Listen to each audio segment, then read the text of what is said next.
Sejam bem-vindas ao nosso workshop, o terceiro workshop do ano de 2026, né? E hoje a gente vai falar sobre a autossabotagem. Porque eu sei o que eu preciso fazer, mas eu continuo me sabotando, né? E ao final dessa aula, vocês vão receber um caderno que foi pensado exclusivamente para essa aula, para esse workshop. Então, quem está participando desse workshop, no final vai receber, quem está assistindo no replay no YouTube, acessa no final o link aqui no YouTube, o link aqui abaixo nos comentários, acessa o link para você ter acesso a esse caderno. Por que ele é importante? Esse caderno é importante para que você consiga fazer essa aplicação daquilo que foi aprendido na aula de hoje, porque a gente só tem realmente resultado quando a gente coloca algo em prática, né? É na prática que a gente vai ganhando a perfeição. Então, hábitos só mudam depois que a gente tem uma certa repetição. O nosso cérebro só aprende por repetição. Então, esse caderno é exatamente para você fazer a manutenção daquilo que você vai aprender aqui hoje, daquilo que você vai ouvir aqui hoje. Então, é muito importante, né? Foi dedicado tempo, foi pensando em você, foi pensando no seu crescimento, foi pensando na sua mudança real, né?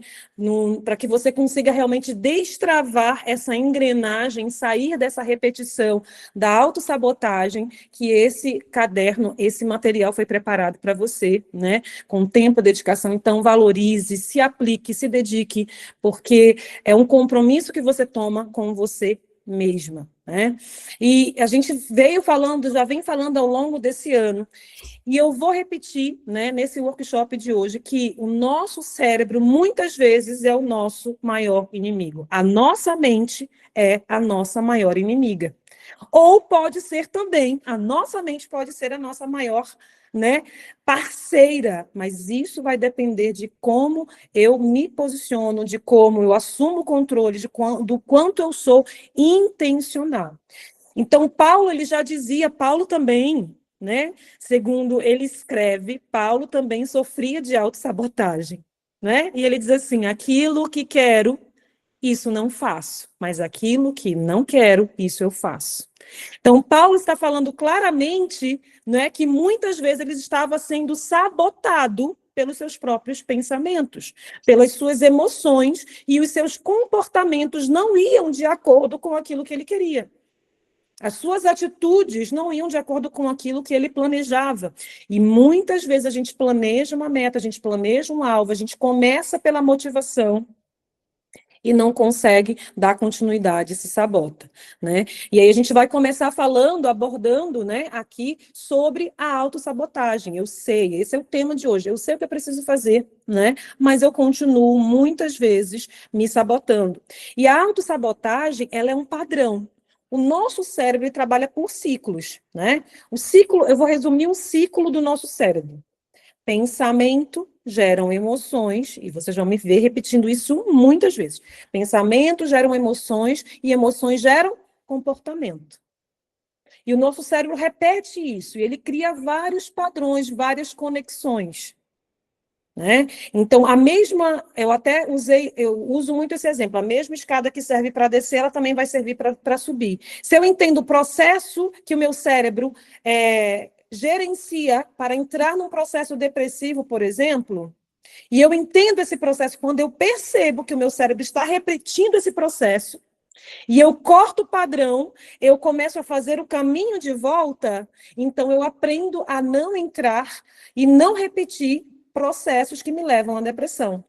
Da mesma forma, a sabotagem. Quando eu aprendo o processo que o meu cérebro toma para se sabotar, o padrão que ele utiliza para se sabotar, eu começo a fazer o quê? O caminho de volta. Eu começo a cortar o ciclo.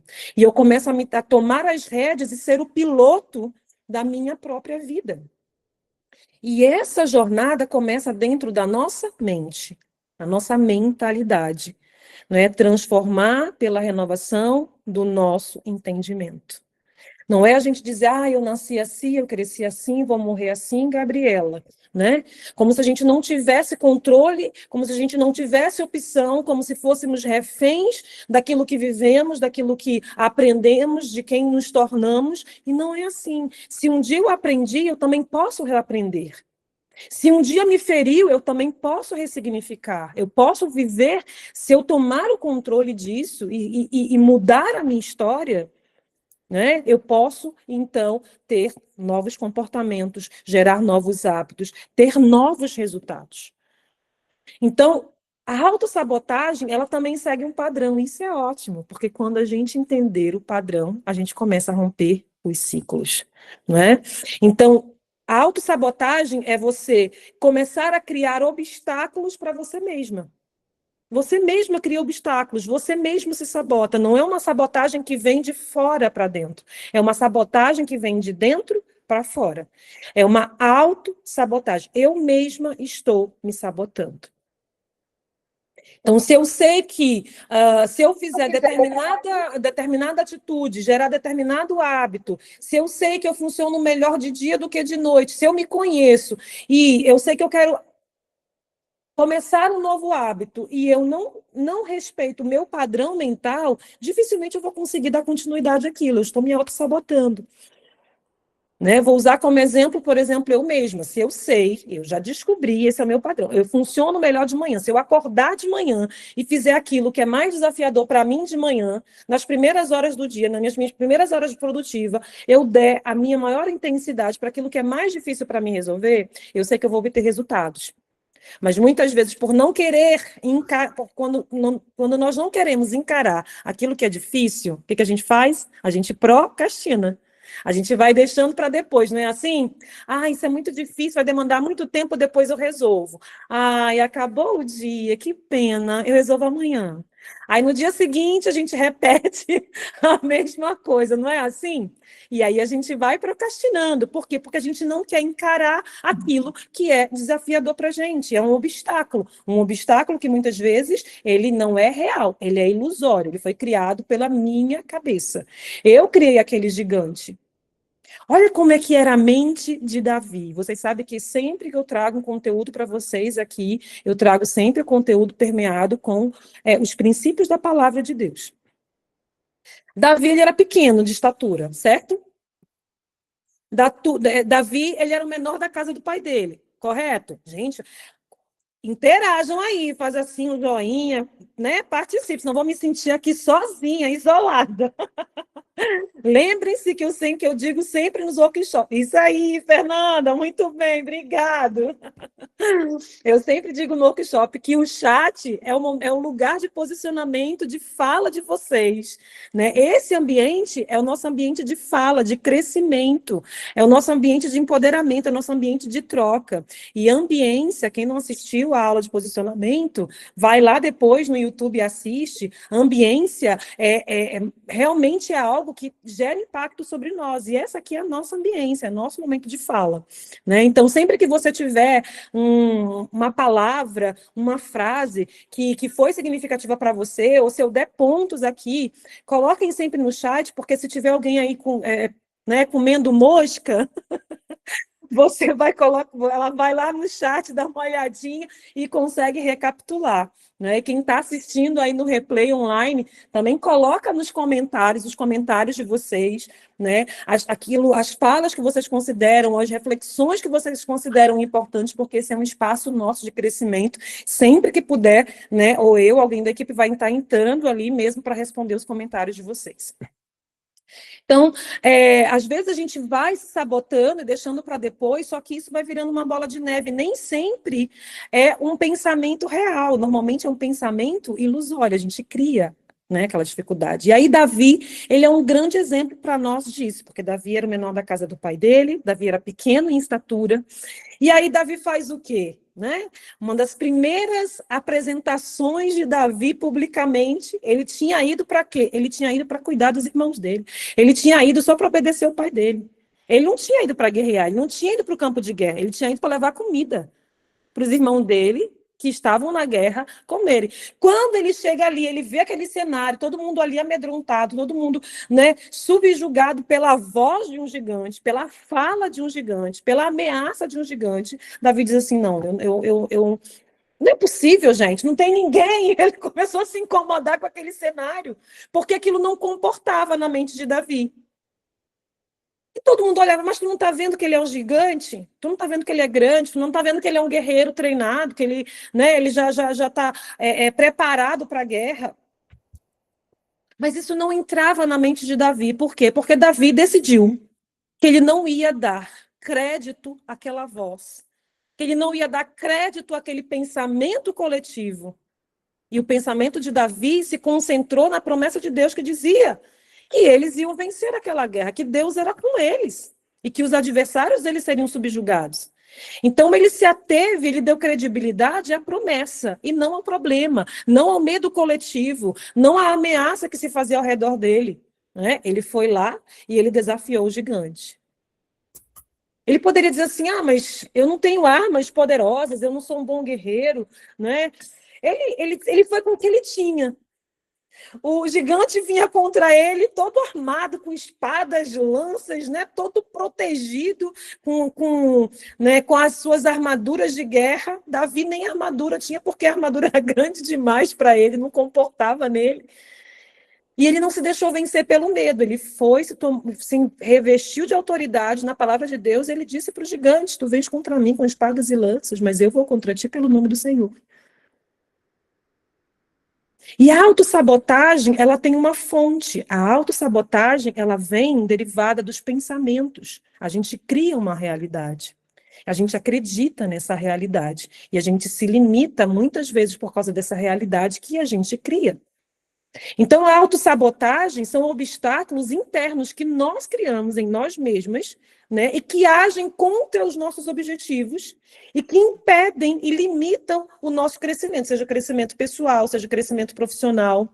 E eu pergunto aqui, quem aqui sabe que é competente, sabe que tem conhecimento, mas em um dado momento você se sentiu pensando, eu acho que eu sou uma fraude. Eu acho que eu não dou conta. Eu acho que eu não sou capaz. Isso são pensamentos que nos sobressaltam. Mas o fato de eu pensar isso não significa que eu tenha que dar crédito a isso e tornar isso uma realidade. Eu não posso, minha mãe sempre dizia isso para mim, ela está ouvindo aqui, ela vai reconhecer. Eu não posso impedir um pássaro de pousar na minha cabeça, mas eu posso impedir ele de fazer ninhos. É ou não é verdade? Eu posso, muitas vezes, não impedir que um pensamento que vem na minha cabeça, venha, ele vai vir. Mas eu posso impedir que ele seja assimilado dentro de mim com crédito. É eu que decido que crédito eu vou dar. Aquilo que dizem a meu respeito, aquilo que eu penso a meu respeito. É eu que decido. Mas, quando eu decido dar crédito, eu quero dizer para vocês que o nosso cérebro, quando a gente tem um pensamento e dá crédito a esse pensamento é registrado na nossa memória RAM. Sabe o que acontece? Ele vai gerar uma emoção. O pensamento não é real, mas a emoção é. A emoção vai ser real. E o comportamento também vai ser. Não é? Então, a gente precisa aprender a controlar aquilo que a gente deixa ser construído dentro da nossa cabeça. Quantos gigantes que a gente carrega, que eles são gigantes somente para a gente. Eles podem até ser, como era no caso de Davi, um gigante social, um gigante coletivo, mas não era maior do que o Deus de Davi. Nunca vai ser maior do que o teu Deus. Eu vou repetir, o problema que você está enfrentando hoje, ele pode parecer gigante na sua cabeça. E isso está limitando você de avançar. Isso pode estar limitando os teus objetivos. Isso pode estar fazendo você ter muitas ações como procrastinação, como autolimitação. Mas eu quero lhe dizer que quando você eleva o teu pensamento a Deus, e você olha e entende que Ele é maior do que qualquer problema, então isso se torna pequeno e você começa a vencer. E aí, já dizia o texto, eleve os meus olhos para o monte. Aonde me vem para o o socorro? monte. O monte o quê? O monte é algo alto, não é isso? Quem é de Manaus, eu tenho aqui uma conterrânea, sabe, né? Conterrânea. A Fernanda sabe que a coisa mais difícil que a gente vê é um monte em Manaus. A gente não vê monte, no máximo que a gente vê de alto são as árvores. E quando eu lembro a primeira vez que eu viajei, gente, para um lugar que tinha monte, aquilo ficou marcado, até hoje está cravado na minha memória. E eu viajei, acho que com 15, 16 anos, que eu acho que foi meu presente de aniversário de 15 anos, eu viajei para Bogotá, na Colômbia, né?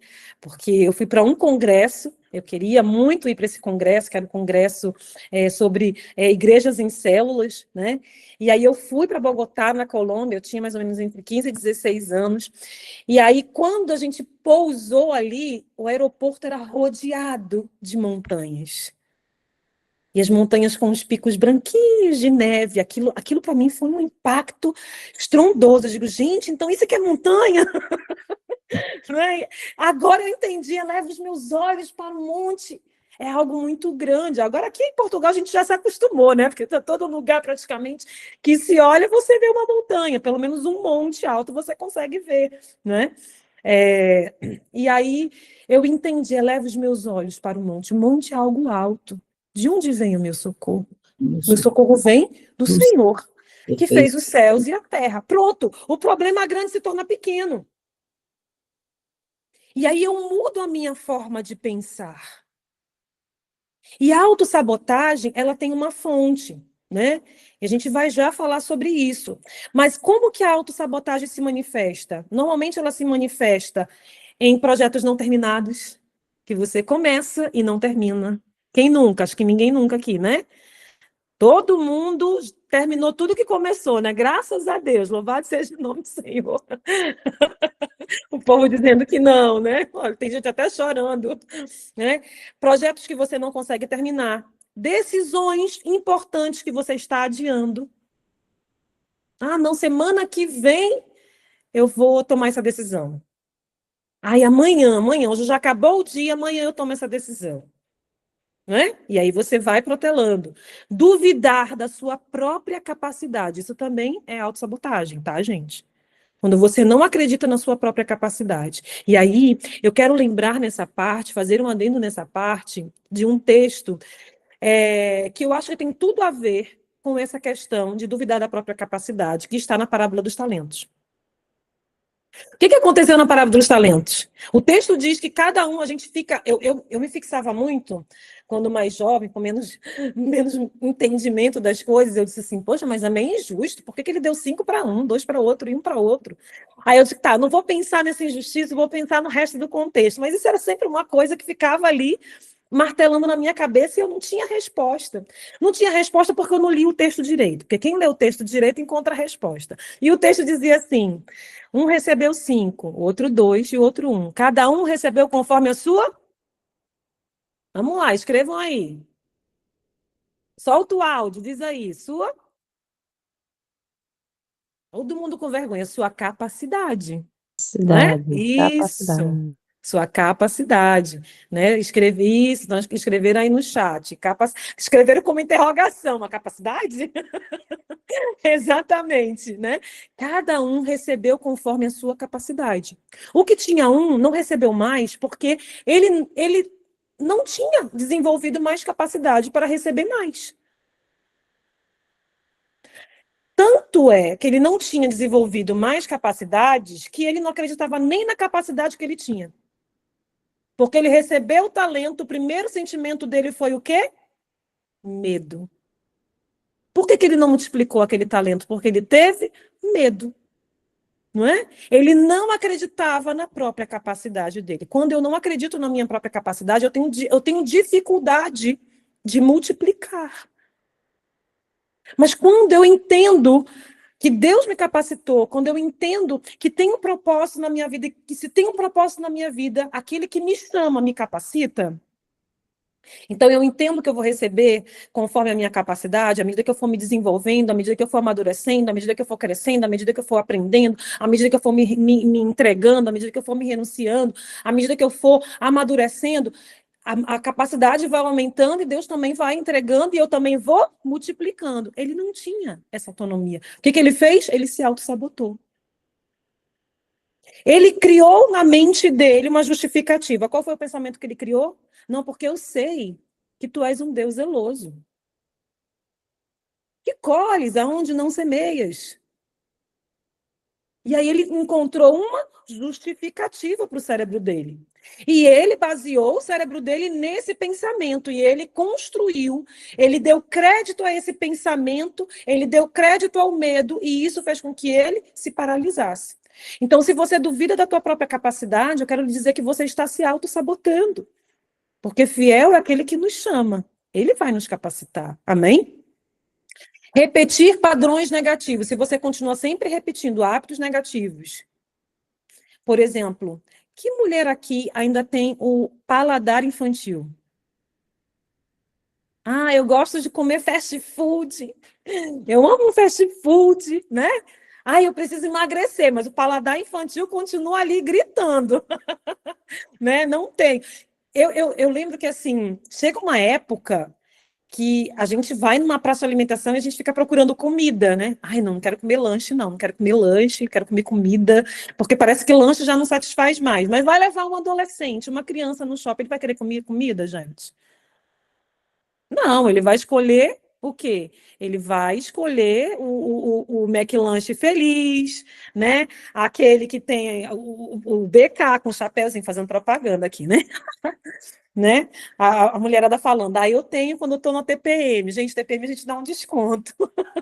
O próprio organismo já pede, né, quimicamente, né,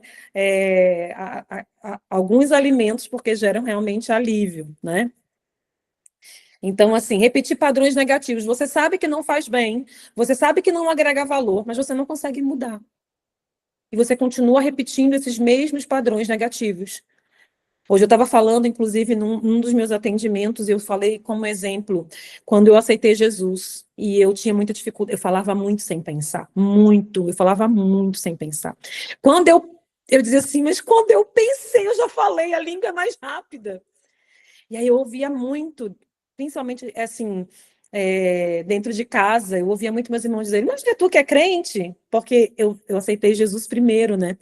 Não é tu que é crente? Ah, isso não é comportamento de crente. Eu dizia, eu nunca vou conseguir mudar, eu nunca vou conseguir controlar minha língua, né? E eu repeti esses mesmos padrões negativos, até que eu disse assim, não, eu sou capaz, Deus fazendo obra na minha vida, eu sou capaz de mudar, eu sou capaz de pensar antes de falar. E eu comecei a policiar aquilo que eu falava. Ainda cometi muitas gafes, muitas, inúmeras. E às vezes a gente ainda se atropela de vez em quando na jornada. Mas já não faz mais parte. É como uma frase que eu sempre ouvi o meu líder dizer: o pecado na vida do crente é um acidente. Acontece, mas não é mais uma prática.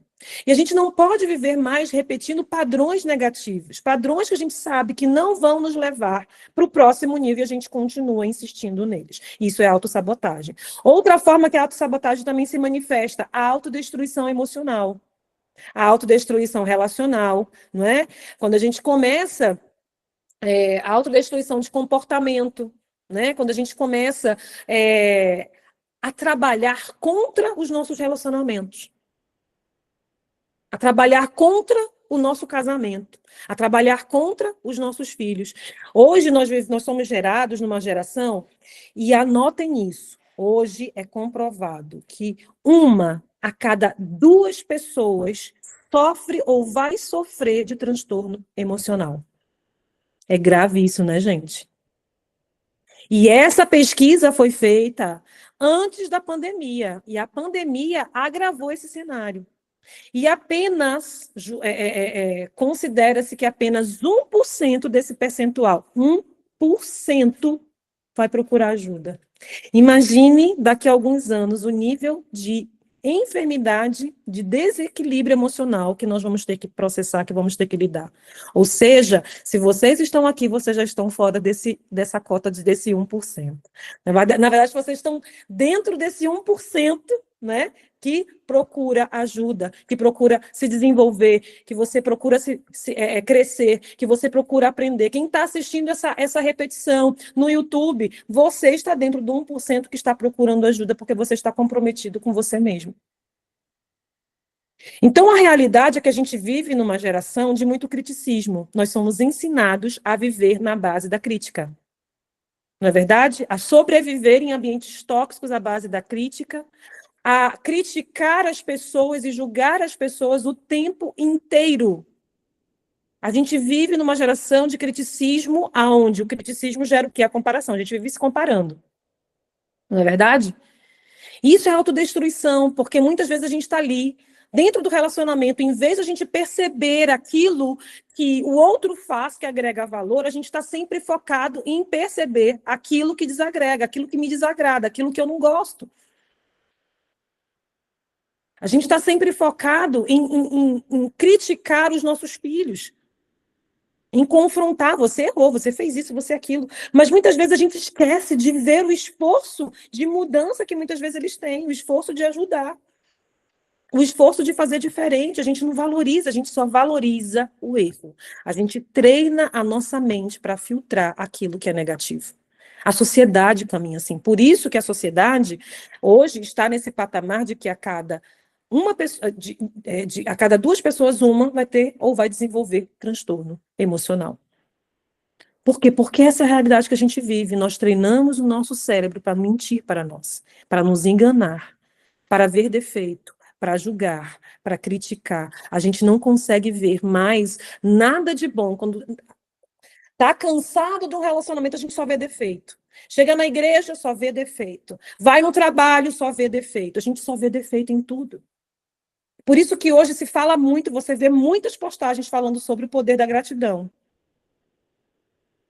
Porque a gratidão realmente transforma, porque ela muda a nossa forma de enxergar as coisas, de enxergar a vida, de enxergar as pessoas, porque a gente treina tanto o nosso cérebro para ver aquilo que é ruim, a gente treina tanto o nosso cérebro para ficar sempre no modo sobrevivente, que a gente está numa guerra, venceu, a gente não tem tempo nem de celebrar, porque o nosso olhar automaticamente se volta para um outro problema que a gente tem que resolver. A gente nem se alegra mais. O Diabo é o Ladrão, né? A Joyce Meyer escreveu esse livro, né? Diabo, o Ladrão da Alegria. Há muitos anos atrás. Ela já tinha escrito esse tema, né? E isso é ambiente, é isso mesmo. A gente vive em ambiências que são realmente tendenciosas a vivermos essa realidade. Então, quando você só procura aquilo que é negativo, você está se auto-sabotando. Você está ensinando um padrão para o teu cérebro que eu quero lhe dizer, você não vai conseguir. Você não vai conseguir depois lidar com o resultado desse cérebro negativo que você está gerando.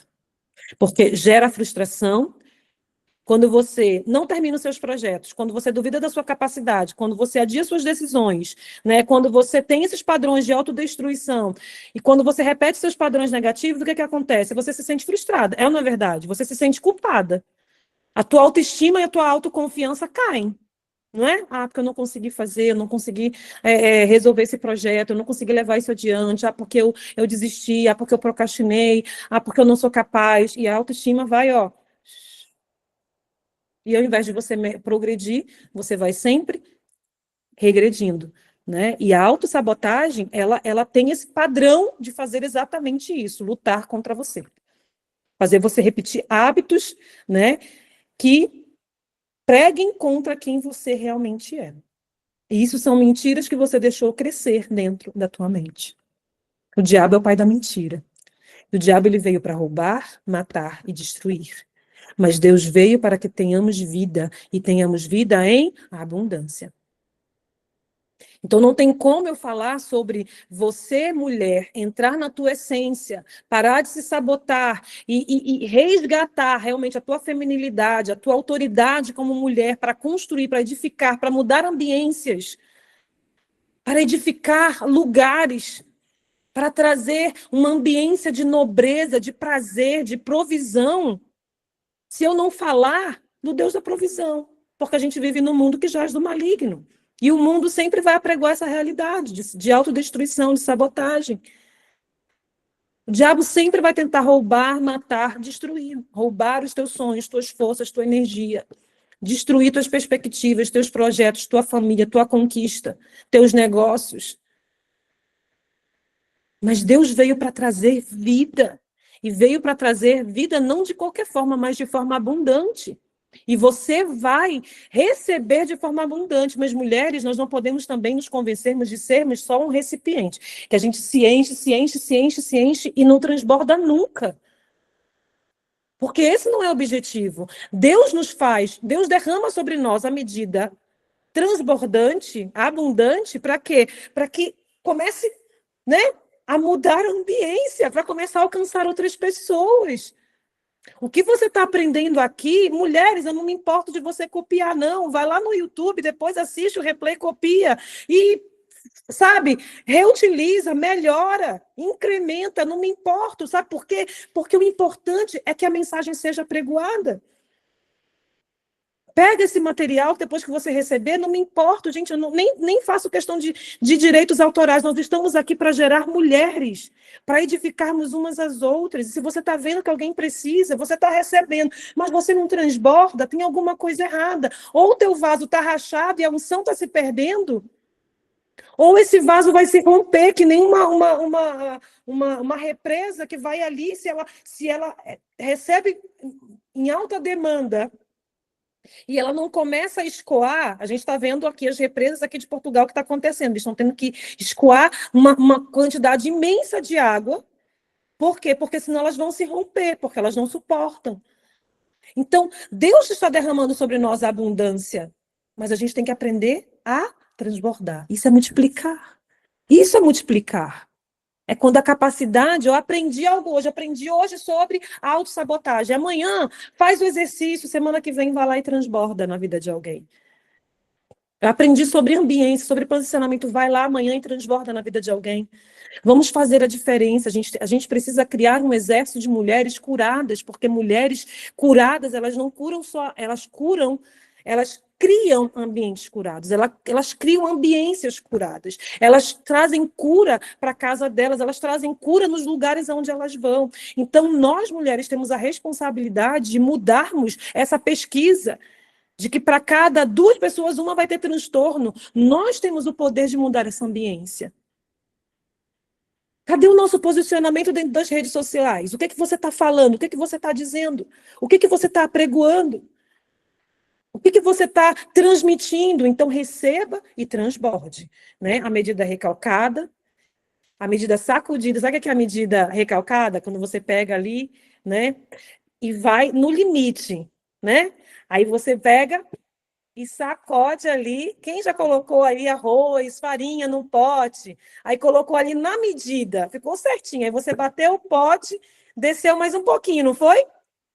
A recalcada é a medida. A sacudida é aquela que faz sobrar espaço e dá para caber mais um pouquinho. A transbordante é aquela que, mesmo depois que você já encheu todo e qualquer espaço, né, você continua recebendo, você continua transbordando. Não cabe mais em você, vai encher em outro lugar. Amém? Quais são os sinais mais comuns da procrastinação, né? Ou da autossabotagem? Já dei a dica. Já entreguei o ouro de graça para vocês. O sinal mais comum, né, da autossabotagem é a procrastinação.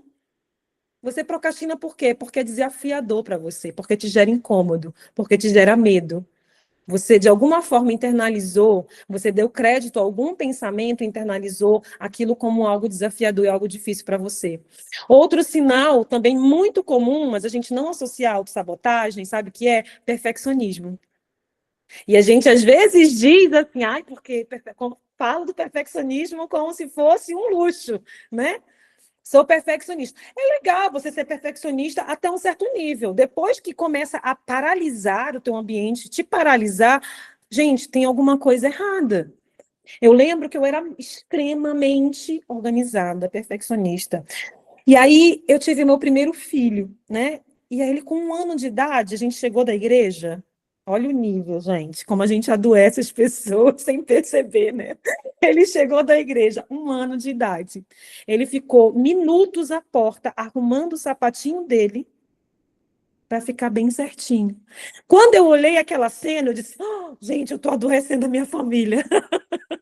Eu preciso parar com esse perfeccionismo." Porque tudo era. O armário era tudo por cores, as gavetas eram os talheres todos arrumadinhos, né? Hoje eu ainda gosto de organização, mas eu não sou mais refém disso. O problema é que não estava sendo só refém, eu já estava fazendo a minha família refém da minha organização.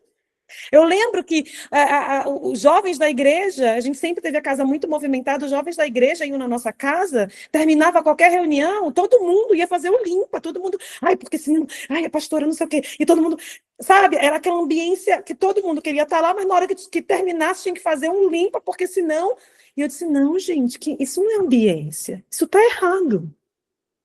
E a gente se justifica, não, porque eu gosto do organizado, eu sou perfeccionista. Né? Então a gente tem que entender qual é o limite daquilo que é funcional e daquilo que. E vamos ser conscientes daquilo que é funcional, daquilo que já é disfuncional. Né? E essa é uma análise que, mulheres, só vocês podem fazer. Como que eu vou perceber isso? Olha como que está se refletindo isso na vida das pessoas que convivem com você. Como é que elas estão assimilando isso?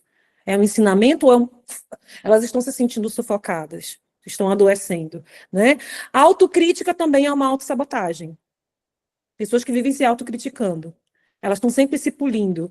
Existem pessoas que têm dificuldade de oratória, de se apresentar no ambiente, de falar, né, de pregar, de apresentar um seminário, de fazer um pitch, ou sei lá o quê. Por quê? Por causa da autocrítica destrutiva. Ela está sempre achando que ela vai cometer um erro, uma gafe. Existem pessoas que elas ficam ali, elas vão para um ambiente, elas passam horas antes se preparando. Elas criam todo o cenário na mente dela se preparando. E é bom a gente ter um repertório e criar, né? Se preparar minimamente, né? Isso também é alto desempenho. Mas eu estou falando aquilo que é feito de forma doentia, exacerbada. E aí essas pessoas se criticam tanto, elas se cobram tanto que elas têm dificuldade, elas acham que elas vão cometer um erro, elas não conseguem se apresentar num palco, porque de antemão elas já estão se dando por vencidas, porque elas exigem uma perfeição que ninguém nunca vai ter, gente, a gente vai errar.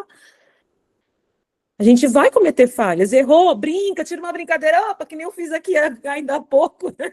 Falei em vez de falar de sabotagem, falei procrastinação, brinca, gente, todo mundo comete falhas. O que a gente não pode é viver refém de sermos perfeitas, ou de vivermos nos criticando, nos destruindo por conta dessas autocríticas. E normalmente são pessoas que cresceram em ambientes onde elas, para serem aceitas, elas tinham que entregar muito. Eram pessoas que eram sempre, viviam num ambiente que, você é uma preguiçosa, você não vai dar em nada. E essa pessoa ficou sempre tentando ali se provar que era diferente para conquistar um pouco de espaço, um pouco de ambiência, e essa pessoa acaba, né, ensinando o cérebro que ela tem que funcionar assim. Ela passa o tempo todo se policiando, se criticando e exigindo uma perfeição que ela não vai ter. Medo de fracassar e medo de você fracassar, o medo do sucesso também é autossabotagem. Você não faz porque você tem medo de errar. Você não faz porque você tem medo de fracassar. Você não entra no negócio porque você tem medo de não dar certo. Gente, o risco faz parte de crescer. Faz parte de se desenvolver. Falta de organização também é sabotagem. Não, é porque eu sou desorganizada, mas eu me entendo na minha bagunça. Não, você é desorganizada porque você procrastina. E isso é autossabotagem, porque você está se sabotando na sua organização. Eu não consigo imaginar, se a gente tem que ser. Se a gente tem Deus como referência, Jesus como referência, eu não consigo imaginar Jesus ou Deus desorganizado. Pelo contrário. Deus primeiro criou todas as coisas, tudo direitinho, no seu tempo, para depois criar o homem. Disse, agora está tudo pronto, agora eu vou criar o homem.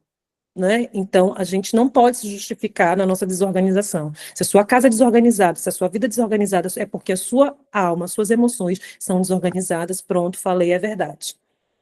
Organize. Porque tem gente que não gosta de ouvir, mas é verdade. Se você é desorganizada, é porque sua mente está desorganizada. Suas emoções estão desorganizadas. Então, comece a colocar a casa em ordem.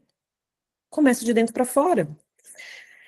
Sabotagem de relacionamentos também, pessoas que não se. Eu não dou para me relacionar, eu não sou boa com relacionamentos, eu nunca vou casar, nunca vai dar certo. Isso também é autossabotagem, tá? Quem vence riscos, né? Triunfa, quem vence sem riscos, triunfa sem glória. Anota essa frase. Quem vence sem riscos, triunfa sem glória. Não tem como, gente. A gente ficar sempre com medo de arriscar. Aquele homem enterrou o talento porque ele tinha medo. Ninguém vence se não se arriscar. Quem rompe sem riscos, triunfa sem glória. Ó, já colocaram aí no chat. Obrigado, Ruth. Quem vence sem riscos, triunfa sem glória. Sabe por quê? A pessoa, ela não consegue nem... não arriscou, ela não investiu nada, não teve sacrifício, então ela tem até dificuldade, desculpa, de celebrar a vitória dela. Porque a entrega foi pequena. Eu fico imaginando Abraão se preparando para obedecer a Deus, subindo ali, sabendo que ia sacrificar o filho dele. Aí Deus disse para ele: Não, Abraão, você foi obediente, meu filho. Está ali o cordeiro, não precisa sacrificar teu filho, não. O que aconteceu? Esse homem deve ter ficado extremamente feliz. Sim ou não? Deve ter sido o cordeiro mais lindo da vida dele, a provisão mais maravilhosa. A experiência que ele dificilmente iria esquecer, tanto que está registrado para a eternidade. Todo mundo vai se lembrar disso, vai se lembrar dessa história, que o Senhor proveu o cordeiro. Mas ele foi lá e ele arriscou. E ele tinha o direito de celebrar a vitória dele, porque ele foi lá. Gente, só suporta o processo quem entende o propósito. Quando a gente entende por quê, aí a dificuldade se torna fácil, sabe? Os desafios se tornam fáceis para a gente. Não é que fica fácil, continua sendo difícil, mas passa a valer a pena. Então, às vezes, a gente tem que se sujeitar a enfrentar riscos mesmos. Todo empreendedor, e temos empreendedoras aqui que sabem que decidir empreender é viver perigosamente. Mas cada vitória que você tem, você se sente triunfante, você se sente empoderada. Ah, eu consegui. Não é verdade? Quantas mulheres que decidiram sair um dia, né? Estão celebrando aí, que decidiram um dia sair, eu não vou mais ser CLT, eu vou acreditar no meu sonho, eu vou acreditar na minha capacidade, eu vou multiplicar meus talentos, eu vou seguir adiante. Eu tenho certeza que o primeiro contrato que ela fechou deve ter dado mais alegria do que quando ela recebeu ali, quando ela estava ali recebendo o saláriozinho dela todo mês ali. Pode não ter resolvido o problema, mas com certeza a sensação de triunfou, de venci, de conseguir, dá uma força de empoderamento. Dá ou não dá, mulheres? Dá uma força de empoderamento. Vocês sabem que na pandemia aconteceu um efeito impressionante na pandemia, não é? O que aconteceu? O mercado fechou. Inclusive, eu tenho até um Reels que está gravado, já tem um mês que eu gravei esse Reels e ainda não soltei. Eu vou ver se eu solto esses dias esse Reels. Na pandemia, o mercado fechou as portas, principalmente para as mulheres. Foram muitas mulheres que perderam emprego. E a necessidade fez com que muitas mulheres se posicionassem. E houve um crescimento exponencial, que o pessoal agora gosta dessa palavra, né? Então vou usar aqui também, exponencial. Crescimento exponencial, né? De mulheres empreendendo. As mulheres começaram a empreender, elas começaram a pegar a sua criatividade, suas ideias e colocarem em prática. Sabe por quê? Porque a mulher, ela tem o poder de gerar novas ideias, de criar novas estruturas. A mulher elas rapidamente conseguiram se ressignificar. Por quê? Porque elas tinham uma necessidade. Muitas vezes a necessidade nos move. Elas precisavam prover a casa delas, elas precisavam pagar as contas, os boletos continuavam vencendo. E muitas foram empurradas, mas eu tenho certeza que muitas delas que foram empurradas, que começaram a empreender, que enfrentaram o risco, que assumiram o desafio, muitas delas não voltaram. Não voltaram para a CLT, para um contrato de trabalho, elas continuaram investindo nos seus sonhos, nos seus projetos, porque aquilo foi o quê? Foi um impulso que elas receberam ali. Então, entenda que pensamento, ele não é real, pensamento é virtual. Você entende a realidade disso? Que pensamento, os nossos medos não são, a maioria deles não são reais. Eles são virtuais. Mas a gente dá tanto crédito para eles, que eles se tornam reais, porque a emoção é real.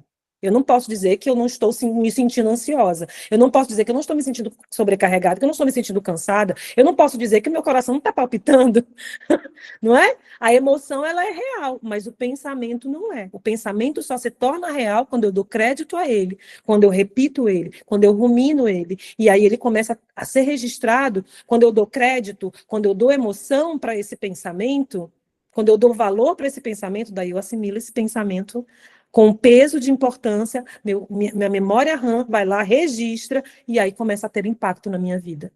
Que pensamentos que você continua repetindo que estão te sabotando? Medo, fracasso, insucesso, rejeição? Quais são os pensamentos que você continua repetindo? De que você não é suficiente? De que você não é capaz? De que você não tem capacidade? De baixa autoestima? De experiências da infância que diziam para você que você não ia ser nada, que você não ia dar em nada, que você não ia vencer? De pessoas que diziam que você nunca ia casar? Eu lembro que eu assimilei como verdade, e até era, mas Deus é poderoso para fazer infinitamente mais do que tudo que a gente pensa ou pede. E eu lembro que eu sempre tive o sonho de ser mãe, eu sempre gostei muito de criança. E eu sou a caçula, né, de 3 irmãos, e eu pedia muito para minha mãe: ai, mãe, adota uma criança, eu cuido, eu prometo que eu cuido, né? Aquela bela promessa que nem sempre a gente cumpre, né? E aí, minha mãe, óbvio, muito sábia, né? Não se meteu nessa, se não fosse a vontade de Deus, ela não ia se meter numa dessa. E aí, eu sempre sonhei, eu digo, e aí eu me fixei nisso, eu vou casar, eu quero ter filhos. Com 14 para 15 anos, eu comecei a ter muitos problemas, né? Problemas de ovário, de endometriose, muitas hemorragias, tinha febre durante os meus fluxos, cheguei a ficar 22 dias com um fluxo hemorrágico, e eu tinha um quadro bem ruim, né? E eu não produzia óvulo, porque eu tinha muitos cistos no ovário, eu não produzia óvulo. Meu útero é retrovertido. E os médicos, muito cedo na minha adolescência, disseram que eu jamais seria mãe, nem por inseminação artificial eu teria filhos. Eu tinha 3 problemas de esterilidade, e eu jamais seria mãe. E eu assumi esse pensamento como algo real. E quando o meu esposo me pediu em compromisso para casamento, eu falei assim: ah, mas eu não posso ser mãe. Ele disse assim: olha, mas Deus me disse que você é minha esposa, Deus me disse que eu vou ter filhos, então Deus vai fazer. E eu, no começo, eu não queria acreditar nisso, porque tinha sido tão difícil para mim matar esse sonho dentro de mim, deixar de acreditar nisso, deixar de pensar, deixar de sonhar nisso, que pensar em sonhar nisso novamente, reativar isso no meu coração, era algo muito, que me representava muito medo. E se eu fracassar? Isso eu não consegui. Então, eu preferia não alimentar essa expectativa. Eu fui literalmente na ponga da fé dele. É uma expressão que tem na Amazonas, a Fernanda que está aqui vai me entender. Né? Eu embarquei na bênção, na fé dele. E aí ele começou a, não, você vai ter filho, a gente vai ter filho, Deus vai te curar, né? E aí eu lembro que um dia eu comecei a chorar muito, porque eu vi uma cena de várias crianças assim, né, vivendo uma experiência ali, eu via os pais ali felizes, e eu disse assim: nunca vou entender o que é isso, eu não vou sentir isso, eu não sei, não vou saber o que é isso. E naquele momento eu recebi uma palavra de Deus. Deus disse que me daria filhos. Eu mudei minha forma de pensar. Eu criei. Naquele dia eu criei. A fé é a certeza das coisas que se esperam. É a convicção daquilo que não se vê. E eu comecei a alimentar a minha mente pela fé. Olha, que o decreto, ele era verídico. Estava no meu organismo. Era comprovado cientificamente. Mas eu comecei a mudar meu mindset para fé. Eu comecei a crer. Se eu vou crer também. E Deus disse para mim: eu tenho pressa em te dar um filho. Uma semana depois, eu descobri que estava grávida de 7 dias. E Deus fez um milagre. E para cada decreto de morte, eu recebi um decreto de vida. A pastora Nívia até escreveu aqui. E 3 problemas de esterilidade e 3 filhos. Né? E Deus moveu, Deus mudou a nossa sorte.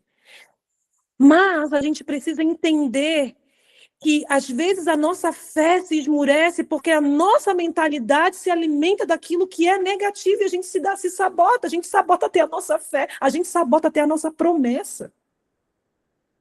A gente sabota, porque por medo, eu estava com medo, eu poderia ter sabotado e não recebido aquela palavra profética, e ter rejeitado aquela palavra profética, por quê? Porque eu estava com muito medo de sonhar de novo e me ferir de novo, porque foi muito difícil para mim matar aquele sonho dentro do meu coração. Que sonhos que você matou dentro de você? O que foi que disseram para você na tua infância, na tua adolescência? Ou até mesmo na tua idade madura, e disseram para você, tentaram te convencer de que você não era suficiente, de que você não tinha capacidade, que você não ia conseguir. E hoje você evita correr o risco, hoje você evita se expor, hoje você evita sonhar, hoje você evita se posicionar. A Bíblia diz que assim como imagina a sua alma, assim é. E a gente deixa de imaginar, a gente deixa de sonhar, a gente deixa de crer. A gente deixa de visualizar a fé, a certeza das coisas que se esperam, a convicção daquilo que a gente não vê.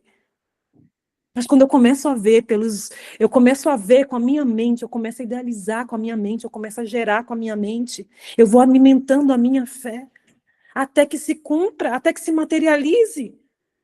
Mas se a gente alimenta a nossa mente com coisas negativas, a gente sabota a nossa promessa. A gente sabota o nosso milagre, a gente sabota a obra que Deus tem para fazer na nossa vida. Quantas mulheres estão olhando para os seus casamentos e dizendo assim, não tem mais jeito. Não dá mais, eu não tenho mais forças. E só vê o que é ruim, só vê o que é negativo, só vê o que não presta. Alimenta e repete essa sabotagem na mente. O que vai acontecer? Destruição. É lógico que vai se destruir, porque você está imaginando, você está idealizando, você está se sabotando. Como é que você vai crer que Deus vai restaurar o teu casamento se você só olha o que é negativo no outro? Como é que você vai crer que Deus vai restaurar os seus filhos se você só olha o que é negativo nos teus filhos? Comece a valorizar o que há de bom, comece a valorizar o que é positivo. Comece a não dar lugar para o medo. Comece a não dar lugar para a tua baixa autoestima que diz que você não é suficiente, que você não consegue, que você não é capaz. E olha assim, Senhor, eu não sou suficiente, eu não sou capaz, mas a tua palavra me diz. Se for para começar por aí, comece por aí. Diz assim, mas a tua palavra me diz que eu posso todas as coisas naquele que me fortalece. Que quando eu sou fraca, então eu sou forte. Então, no Senhor eu sou forte. Começa por aí, mas começa alimentando a tua mente com tudo aquilo que é verdadeiro, com tudo aquilo que é puro, com tudo aquilo que é amável, com tudo aquilo que é de boa fama, com tudo aquilo que tem alguma virtude, que tem algum louvor, que isso ocupe o teu pensamento. Nós precisamos ensinar o nosso cérebro a pensar, se nós quisermos ter qualquer tipo de mudança. O poder do pensamento é cuidar da nossa mente e cuidar da nossa vida. Quando eu retomo o poder do meu pensamento, eu estou tomando novamente as rédeas da minha vida.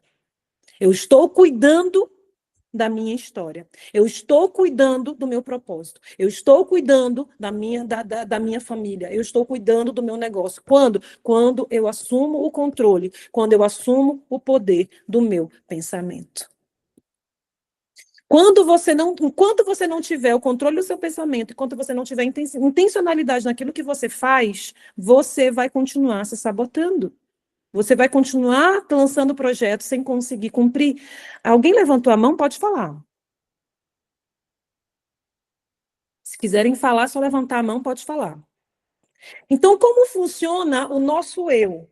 Tá? E a gente vai dizer assim, o meu eu estou me referindo aqui, eu estou me referindo à sua identidade, à sua capacidade, tá? E ao seu propósito. Você vai ver isso dentro do caderno de exercício, né?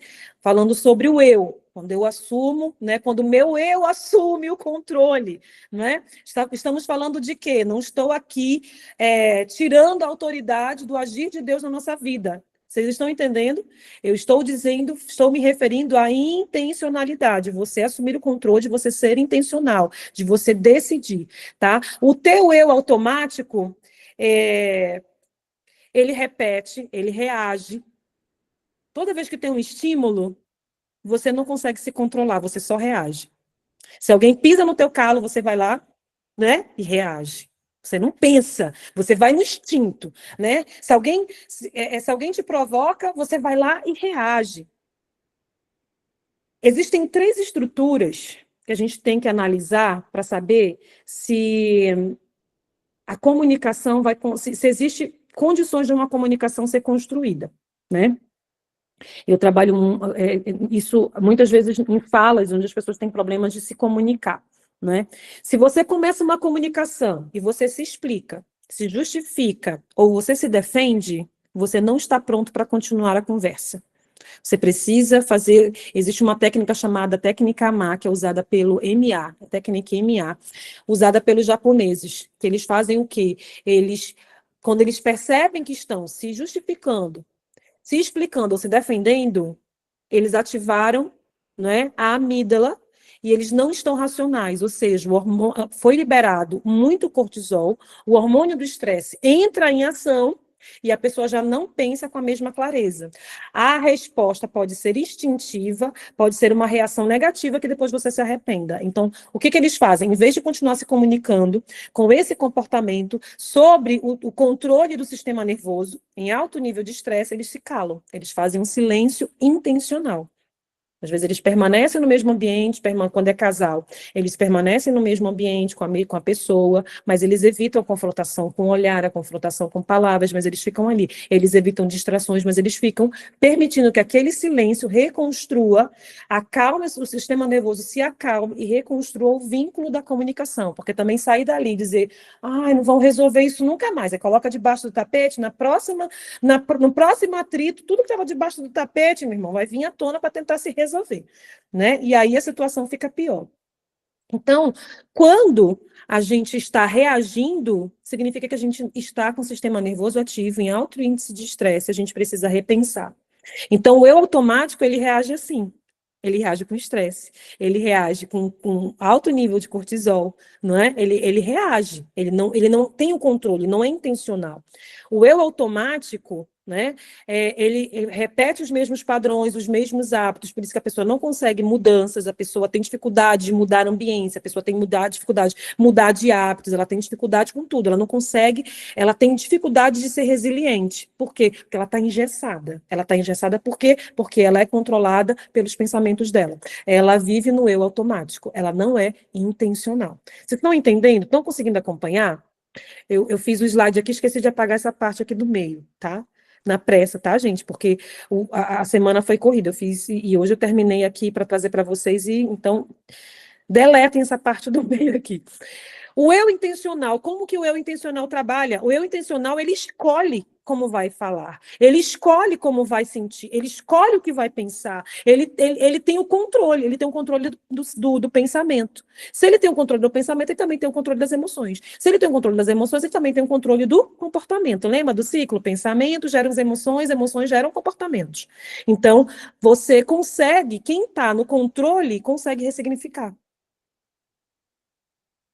A pessoa que está no controle, olha só, Jesus era tão incrivelmente inteligente, inteligência emocional, psicólogo dos psicólogos, que quando ele é traído por Judas, qual é o primeiro sentimento que é ativado em Jesus?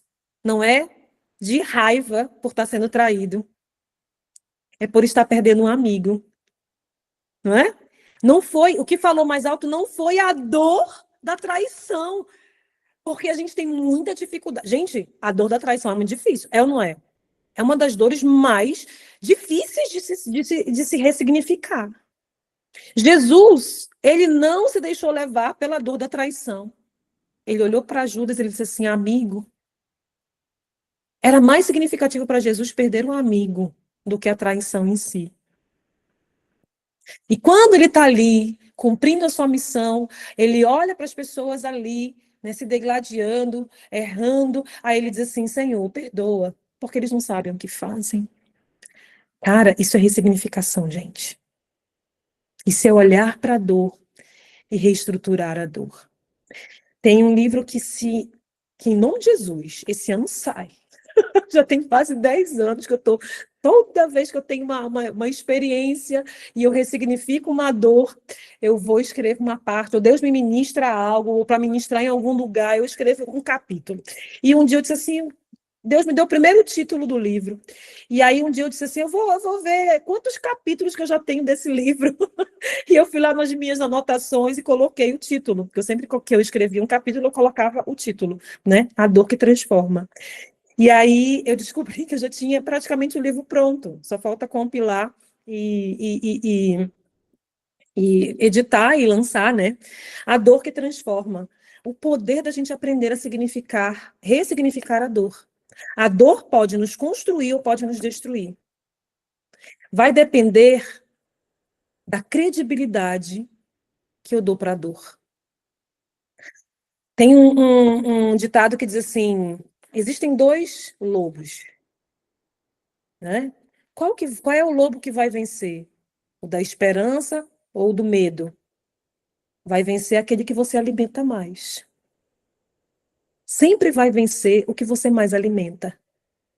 Se você alimenta a dor, se você alimenta o sofrimento, se você alimenta o medo, se você alimenta a angústia, é isso que vai te sabotar, isso vai te segurar. Isso vai te impedir de seguir adiante. Vai fazer você procrastinar, fazer você não terminar os seus projetos. Mas quando você tomar o controle dos teus pensamentos, você vai ter controle na mão para decidir se vai te fazer mal ou bem. E você vai poder ressignificar isso. Quem é intencional escreve a própria história, ao invés de ficar refém. Tem muita mulher vivendo de vitimismo.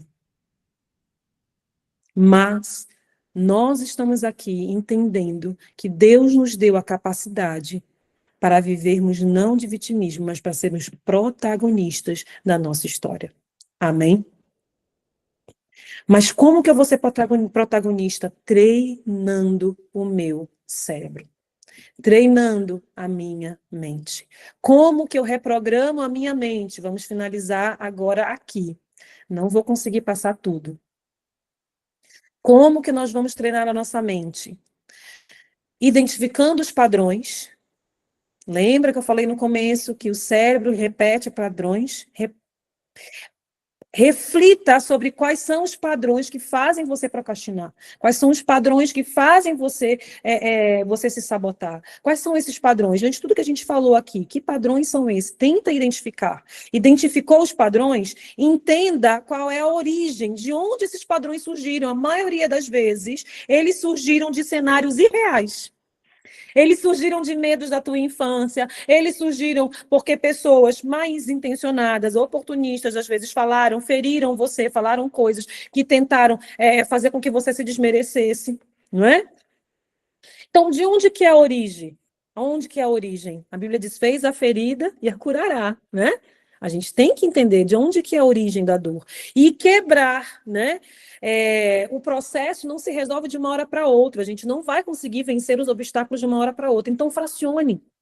Construa pequenas metas, dê pequenos passos. O importante é você sair da inércia. Não é mudar tudo de uma vez. É você começar a fazer pequenas mudanças, implementar pequenas mudanças e vencendo, quebrando essa meta grande em metas pequenas. Por exemplo, se você vai ter um dia muito difícil de decisões, toma uma decisão importante, intercala com decisões dentro do teu cronograma de trabalho, com decisões mais leves para dar espaço para o teu sistema nervoso se restabelecer. Aí coloca outra decisão grande, outra coisa grande que você tenha que resolver e vai intercalando. Ou faça o esquema do Pomodoro, né? Quem não conhece, pesquisa aí, né?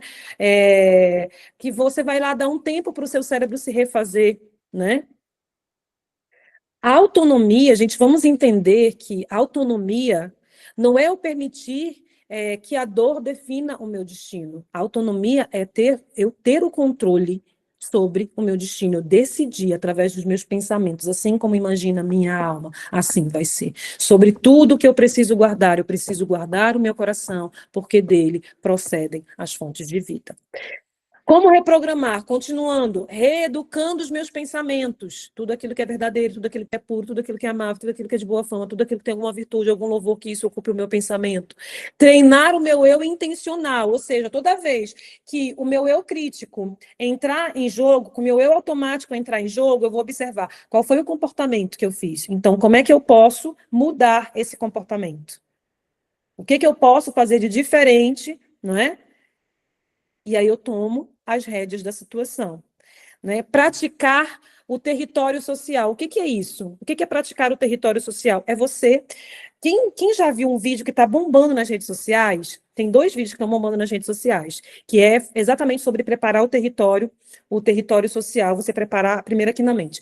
Um deles é sobre os Blues Eagles, que é um grupo de elite dos Estados Unidos de aviação, né? E eles estão sentados na mesa treinando todo o procedimento do voo que eles vão fazer. Eles estão vivendo o cenário dentro da mente deles, eles são hoje a equipe de maior alta performance, né, que tem, porque eles criam primeiro o território na mente deles, né, praticam o território na mente. O outro, que ela também pratica, né, acho que é Raíssa, aquela que é skatista. E ela vai ali preparando o cérebro dela. Você pode, você é capaz, você treinou para isso. Você aí, ela diz uma frase que se usa muito aqui em Portugal, né? Você é, né? Você consegue, vai lá que você dá conta, né? O que que ela está fazendo? Ela está preparando o território social, ela está preparando o posicionamento dela, ela está preparando a ação dela, ela está preparando o posicionamento dela, ela está treinando o cérebro dela para esse território social. Ela está praticando, ela está antecipando, né? Então, essas são formas de você treinar. E quando o eu assume o controle, a vida deixa de ser sobrevivência e se torna propósito.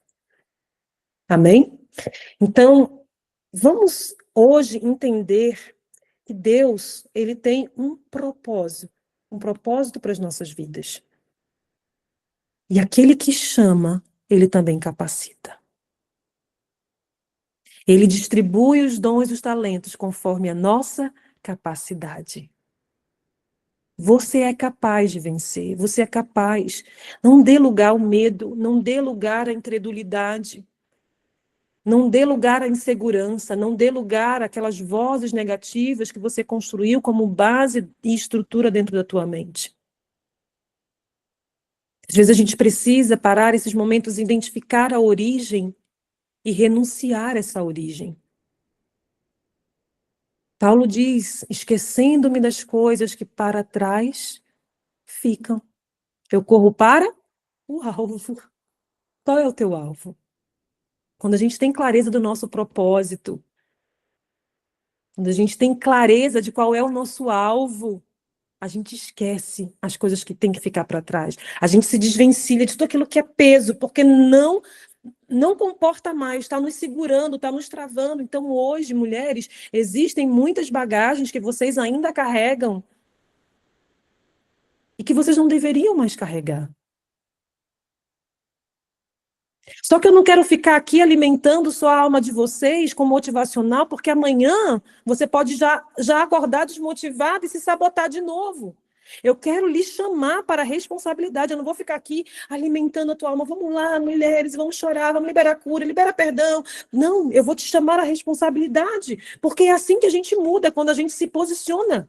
Quando a gente decide fazer diferente, quando a gente decide ser intencional e tomar as rédeas da nossa vida. Ou melhor, entregar a nossa vida nas mãos do Senhor e deixar que Ele faça a obra. Mas tem muita gente que usa esse jargão de entreguei nas mãos do Senhor como justificativa para se esconder atrás. Não, eu vou orar e vou ver o que Deus vai me dizer. E aí fica como justificativa para não agir, para não tomar um posicionamento, para não ter uma ação concreta. Então, nós precisamos tomar as rédeas. Nós precisamos tomar a decisão de hoje assumir o controle. Quantas de vocês aqui querem assumir o controle? Sejam verdadeiras. Quantas querem assumir o controle? Só há mudança quando eu decido. Você precisa querer. Você precisa se comprometer. Você precisa investir tempo. Ter o compromisso. Eu me comprometi com a minha chamada. Deus me disse que este ano eu teria que dedicar tempo para resgatar mulheres de volta à essência. E estamos aí com a comunidade, Mulheres em Essência. E vocês sabem que às vezes vocês me deixam sozinha falando no grupo, mas eu estou lá persistindo, porque é meu propósito. Se eu chegasse aqui e não tivesse ninguém, eu ia continuar vindo. Por quê? Porque é o meu propósito. Quem entende o propósito suporta o processo. Não é verdade? Então, é o comprometimento, é o seu eu intencional, é você assumir o controle do teu negócio, o controle da tua casa, o controle do teu casamento, da tua família, do teu relacionamento, das tuas emoções. E esse comprometimento, eu me comprometi em trazer algo para vocês que realmente seja algo de valor. E no final, eu espero que, acho que a Vanessa anotou aqui, quem está aqui, que o meu receio de entregar o caderno de exercícios no grupo é que muita gente talvez não entenda como proceder, mas vocês que estão aqui, né, quem assistir na repetição, quem está nos acompanhando aqui no YouTube, na repetição, também vai estar disponível o caderno para vocês. Se você está comprometido, então você vai pegar esse caderno de exercício e você vai colocar em prática.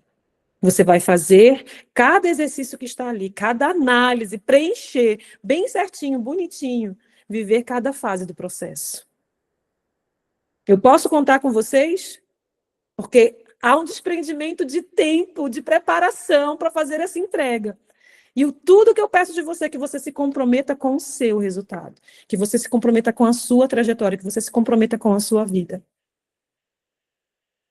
Então, não esqueçam, eu amanhã tenho um compromisso comigo. E você começar a ver ali o caderno, entender, começar a resolver. Tá num grupo? Teve alguma dúvida? Os grupos são fechados, mas no grupo vocês têm o meu contato. Me chamem. Estou com dúvida no exercício tal. Eu quero ver vocês se desenvolverem, vocês crescerem. Se você está com dificuldade na jornada, você precisa de uma intervenção mais direta, me procure. Né? A gente pode marcar, eu tenho inclusive algumas pessoas aqui que fazem terapia comigo, né? Tenho poucos horários de agendamento de terapia, mas se você precisar, né, a gente faz um ajuste na agenda para que você consiga, mas esse ano vai ser o ano da sua virada. Esse ano você vai virar essa chave dentro da sua vida e você vai ver o resultado na sua casa, você vai ver o resultado nos seus negócios, você vai ver o resultado no seu ministério, você vai ver o resultado nos seus relacionamentos. Amém? Mas esse resultado só acontece quando você coloca a mão na massa. Eu não faço milagre, Deus faz. Eu não, mas até Deus espera o teu posicionamento. Então você precisa ter esse comprometimento com você mesma. Combinado? O nosso próximo encontro não vai ser online, vai ser presencial. Porque eu quero ter um tempo com vocês.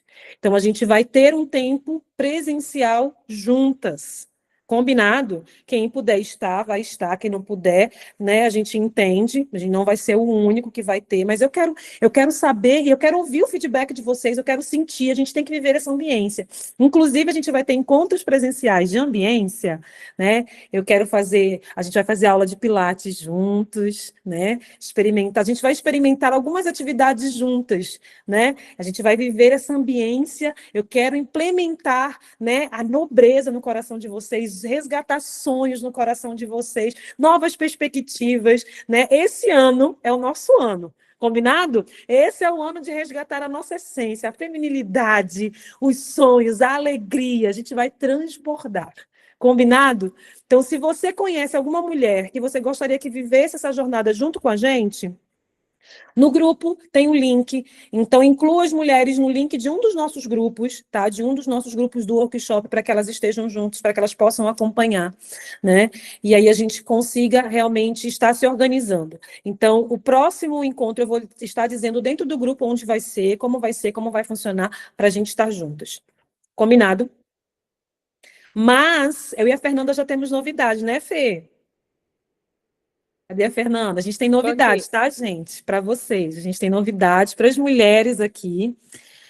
Não vai ser em março, que é o mês da mulher, mas vai ser logo em abril, né, Fê? Isso mesmo. Quando tiver tudo redondinho, a gente vai soltar essa novidade. Vou deixar esse gostinho de quero mais aí para vocês, mas tem novidade chegando. Combinado? Estamos juntas? Vou depois abrir o grupo, porque eu quero o feedback de vocês, de como tem sido esses workshops, né? Até para a gente inspirar outras mulheres, de como está sendo o exercício de vocês. Então, eu vou abrir, compartilhem lá a experiência de vocês. Combinado?